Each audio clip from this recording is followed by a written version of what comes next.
saya membaca Al-Ikhlas, boleh kalau itu. Karena ada pernah sahabat sering kali membaca di rakaat keduanya Al-Ikhlas. Rakaat pertama diacak sama dia. Lalu dilaporkanlah oleh makmum-makmumnya, ya Rasulullah, orang ini kalau sholat selalu di rakaat kedua Al-Ikhlas. Ditanya, kenapa kau baca itu? Tapi ini sholat yang berbeda ya. Jadi sholat subuh misalnya di rakaat kedua Al-Ikhlas, nanti sholat maghrib juga yang suara Al-Ikhlas, rakaat kedua Isya ada Al-Ikhlas, tapi rakaat pertama diacak sama dia. Maka kata Nabi SAW, kenapa kau baca begitu? Kata sahabat tadi, karena saya mencintai surah itu ya Rasulullah. Kata Nabi SAW, tidak ada masalah, gitu kan? Jadi tidak ada masalah karena dia suka membaca surah itu. Tapi nggak boleh dalam satu sholat semuanya sama, rakaat pertama Al-Ikhlas, rakaat kedua Al-Ikhlas. Ini masih banyak surah lain, kenapa malas baca? Jadi orang ini melarang sesuatu dengan alasan yang dia buat-buat sendiri. Jadi nggak boleh kalau sholat bacaan rokaat pertama dan rokaat kedua itu suratnya sama. Alasannya apa? Banyak surat yang lain. Kenapa malas? Nah, itu tidak penting ya, itu urusan dia. Cuman di sini saya coba menanggapi ini dengan objektif ya. Masalah utamanya itu karena orang ini mungkin memahami hadisnya cuman kupingan saja, tidak pernah baca secara tertib, atau mungkin lupa. Sehingga ketika mereportase sebuah hadis itu tidak persis, tidak presisi. Ya karena mungkin sedang ditanya ya. Tapi biasanya ada setahu sayanya, ini kok nggak ada setahu sayanya ya. Jadi perhatikan, apa yang dibicarakan oleh Ustadz ini adalah hadis tentang sahabat yang kalau sholat itu selalu membaca surah Al-Ikhlas. Bukan hanya surah Al-Ikhlas Pak, tapi selalu menggabungkan bacaan surahnya itu dengan surah Al-Ikhlas. Artinya rakaat pertama misalnya baca surah Al-Baqarah atau surah At-Tin atau apa, itu mesti ditutup dengan Al-Ikhlas. Itu Pak, poinnya di situ. Bukan membaca Al-Ikhlas saja, tapi membaca surah dengan surah Al-Ikhlas. Itu kan sudah jauh dari yang dimaksudkan. Ini bicara orang yang membaca dua surah dalam satu rakaat. Itu babnya. Ya. Jam'us surataini fi raq'ah wahidah. Fi raq'atin wahidatin. Itu Pak pembahasan babnya. Kan sudah nggak sama dengan yang dimaksudkan. Jadi kalau ada orang yang setiap rakaat kedua baca kulhu terus nggak baca surah lain, sudah nggak sesuai dengan yang diceritakan di hadis yang dibacakan itu. Makanya kalau baca hadis itu harus baca, kemudian juga harus dibaca sarahnya lah ya. Pertanyaannya, apakah mengulang-ulang surah Al-Ikhlas itu hanya di rakaat kedua atau juga di rakaat pertama? Nah, perhatikan di sini, itu poinnya di situ ya. Jadi ini dari hadis Sayyidah Aisyah. Anna Nabi sallallahu alaihi wasallam ba'atsa rajulan ala sariyatin wa kana yaqra'u li ashabihi fi sholatihi fayahtimu. Jadi membaca lalu menutup. Yaqra'u di situ jelas membacanya baca surah Pak, bukan baca Fatihah. Fatihahnya sudah. Jadi kalau al-qira'ah fi shalah itu ya maksudnya adalah membaca surah. Jadi ketika dia membaca dalam sholat itu selalu menghatamkan atau menutup. Artinya apa Pak? Berarti baca surah lain baru Al-Ikhlas. Fayahtimu bi qul huwallahu ahad. Falamma raja'u dzakaru dzalika lin Nabi sallallahu alaihi wasallam faqala saluhu. Jadi Nabi nyuruh, ya sudah tanya kepada orang itu. Li ayyi syai'in yasna'u dzalik? Kenapa dia berbuat begitu? Fasa'aluhu faqala li annaha sifatur rahman wa ana uhibbu an aqra'aha. Qala Nabi sallallahu alaihi wasallam, kata Nabi tidak apa-apa, bukan tidak apa-apa Pak, dipuji. Akhbiruhu annallaha yuhibbuhu. Perhatikan, apa maksudnya yahtimu bi qul huwallahu ahad? Ini diambil dari Fathul Bari, Ibnu Hajar al-Asqalani. Qauluhu fayahtimu bi qul huwallahu ahad. Qala Ibnu Daqiqil Aid.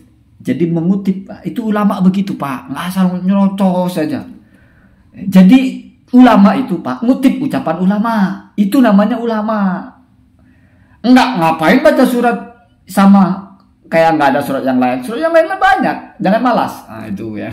Itu ulamanya Wahabi yang berkata begitu ya. Apa kata Ibnu Daqiqil Aid? Hada yadullu ala annahu kana yaqra'u bi ghairiha thumma yaqra'uha. Ini hadis menunjukkan bahwa si imam itu membaca surah selain Al-Ikhlas, yaqra'u bi ghairiha, kemudian summa yaqra'uha, lalu membaca surah Al-Ikhlas fi kulli raq'atin, di setiap rakaat. Rakaat pertama dan rakaat kedua, karena adanya membaca itu rakaat pertama, rakaat kedua. Membaca surah maksudnya. Itu Pak. Jadi bukan rakaat kedua saja, itu pun bukan membaca satu surah, tapi membaca surah selain surah Al-Ikhlas, kemudian ditutup dengan surah Al-Ikhlas di setiap rakaat. Wa hadza huwa dzahir, dan ini adalah pemaknaan secara zahirul lafzi, pemaknaan yang kuat seperti itu, pemaknaan yang lebih gamblang ditangkap dari hadis itu begitu. Kemudian misalnya pun ada pendapat bahwasanya itu dibaca di rakaat terakhir saja. Perhatikan di sini.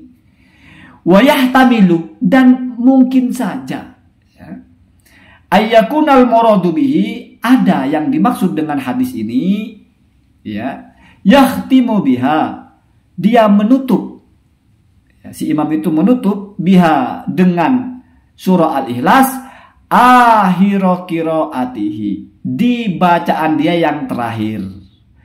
Fayakhtassu, maka dia mengkhususkan birraqati al-akhirati, di rakaat terakhir.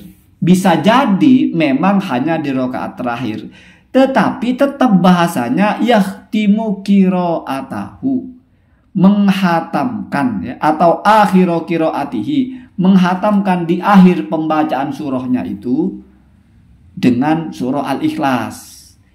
Ya namanya ihtimal Pak, jangan lalu digas salah, jangan lalu digas maksud hadis ini adalah di rakaat terakhir. Enggak, justru yang dohir itu di setiap rakaat. Kalau soal mengulang-ulang surah yang sama, itu sudah pernah dibahas oleh Ghazali ya. Coba saya baca tipis-tipis. Wa qala Qatadah fi man yaqra'u suratan wahidatan fi raq'ataini au yuraddidu suratan wahidatan fi raq'ataini. Qatadah berkata tentang orang yang membaca surah yang sama di dua rakaat, berarti di setiap rakaat atau mengulang surat yang sama di dua rakaat. Maka apa kata Qatadah? Kullun kitabullah. Ya semua itu kan adalah firman Allah. Ya nggak ada persoalan Pak. Bahkan kalau di hadis itu dijelaskan, ya, itu kan ceritanya riwayat lain tentang imam di Kuba. Ya, Rasul mengutus orang atau imam berstatus imam di Kuba, sahabat. Ya, berarti kan yang alim Pak, namanya imam. Di situ kalau ngaji itu mesti membuka surah bacaannya itu dengan kulullahu ahad. Nah, kalau ini kan diakhirkan, kalau itu dibaca di awal. Rakaat pertama kulhu, setelah itu tutup dengan surah yang lain. Rakaat kedua kulhu lagi, baru surah yang lain. Sehingga sahabat yang dengar itu memberi saran. Mestinya kalau kamu mau baca kulhu, ya kulhu saja, nggak usah dengan surah yang lain. Atau kalau baca surah yang lain, ya sudah tidak usah baca kulhu. Nah, tapi orang itu tetap saya tidak akan meninggalkan hal ini, lalu dilaporkan ke Rasulullah. Lalu Rasulullah mengatakan, kamu masuk surga gara-gara itu. Adkhalakallahu al-jannah. Kira-kira begitu ya, itu sudah dibahas. Kamu cek di komennya Ghazali. Jadi nggak pernah ada Pak larangan membaca surah yang sama dalam rakaat pertama ataupun rakaat kedua. Dan sahabat itu kayaknya nggak ada Pak sahabat jadi imam baca kulhu terus nggak baca surah yang lain Pak. Kulhu di sini bukan sebagai bacaan independen Pak, tapi sebagai topping bahasanya ya. Kalau dalam minuman atau sebagai closing. Jadi baca surah yang panjang tutup dengan kulhu, baca lagi surah yang panjang tutup dengan kulhu. Baik itu di setiap rakaat atau itu di rakaat kedua. Jadi sudah nggak sinkron dengan ditanya bagaimana dengan orang yang setiap rakaat cuma baca kulhu. Ini babnya adalah jam'us surataini fi raqatin wahidatin. Babnya ke situ. Ada yang dibaca di awal kulhu baru surah, ada yang dibaca kulhu di akhir. Jadi begitu ya. Makanya kalau diteruskan itu yang di bawah ini, wa alal awwali fayukhadhu minhu jawazul al-jam'i bainas surataini fi raq'atin intaha. Maka dengan pemahaman yang pertama itu berarti menunjukkan yukhadu disimpulkan dari hadis ini jawazul jam'i baina surataini fi rakaatin, boleh mengumpulkan dua surat dalam satu rakaat. Begitu. Jadi hadis ini bicara tentang kebolehan mengulang dua surat. Bukan tentang setiap rakaat baca kulhu, tapi kulhunya satu. Karena kalau sudah baca kulhunya satu, sudah nggak sesuai dengan hadis yang sedang dibicarakan. Karena dua versi hadis itu, yang pertama membaca kulhu di akhir surat, yang kedua membaca kulhu di awal surat. Artinya selalu dua surat. Makanya bahasanya ya timu menutup. Kalau menutup Pak, penutup itu berarti ada sebelumnya yang ditutup Pak. Jadi penutupnya adalah mesti ada nyanya itu penutupnya. Itu Pak ya. Itu kan bahasa sederhana sebetulnya. Kalau tentang mengulang-ulang surat yang sama, itu ucapannya Qatadah. Kullun kitabullah. Gitu Pak ya. Jadi hadis itu sebetulnya enak kalau difahami secara akurat, tepat, pakai kitab ulama. Ini kalau mau cari pemahaman alaman hadis salafis soleh ini agak repot juga ini. Kenapa? Karena yang mensarah hadisnya ini justru bukan salafus soleh ya. Bukan yang 3 kurun terbaik ya. Jadi nggak ada sahabat yang menjelaskan seperti itu. Sahabat hanya bercerita yang begitu. Makanya nggak cukup Pak Khalid ya, nggak cukup baca hadis lalu serambang serempeng begitu ya. Allahumma hadis